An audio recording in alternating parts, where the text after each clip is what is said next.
ये जो यत्र तत्र अपने चारों तरफ घटता है ना, घट रहा है, इसमें दोष देखना, इसमें किंतु परंतु करना, ध्यान रखना, ये आपके मन को सदा ही अशांत बनाए रखेगा, क्योंकि कुछ ना कुछ होता रहेगा। आपको पहले भी एक उदाहरण मैंने दिया था कि समुद्र के किनारे बैठने वाला कभी ये आशा नहीं कर सकता कि लहरें शांत हो जाएं। छोटी बड़ी लहरें उठती रहेंगी, ये तो समुद्र का स्वरूप है। ऐसे ही संसार है भाई, कुछ ना कुछ यहां पर होता रहा, कुछ ना कुछ होता रहेगा।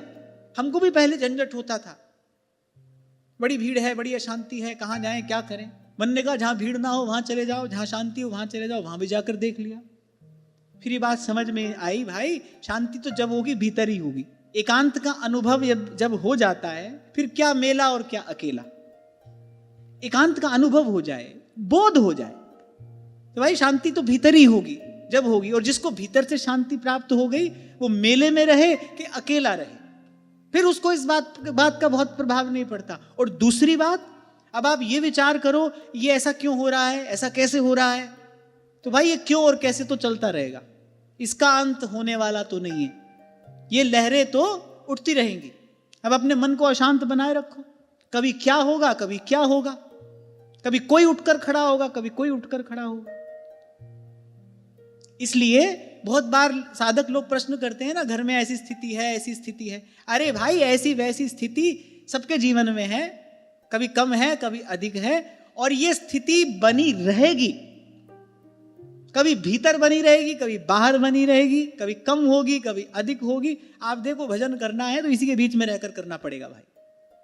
और भरोसा रखो, आपका निश्चय यदि दृढ़ है, आप यदि वस्तुतः स्वयं को साधना चाहते हो, फिर भगवान के भक्तों की ओर देखो, इसी संसार के बीच में रहकर उन्होंने भजन किया है। संतों की वाणी प्रमाण है। कबीरा तेरी झोपड़ी कहां, गल कटियन के पास, अरे करेगा सो भरेगा। शिव का एक ये गुण है, केवल दृष्टा है, भगवान की लीला का दर्शन कर रहे हैं।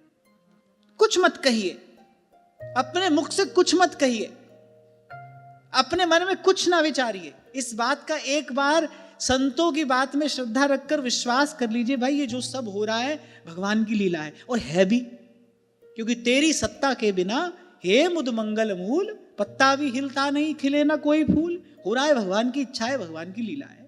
अब गत वर्ष की बात है, ये कार्तिक के ये जो 10-12 दिन होते हैं, बड़ी भारी भीड़ रहती है। कल से देखो कितनी भीड़ है। तो पिछली बार हमको लगता था क्या करें, कैसे करें, यहां घूमे वहां घूमे।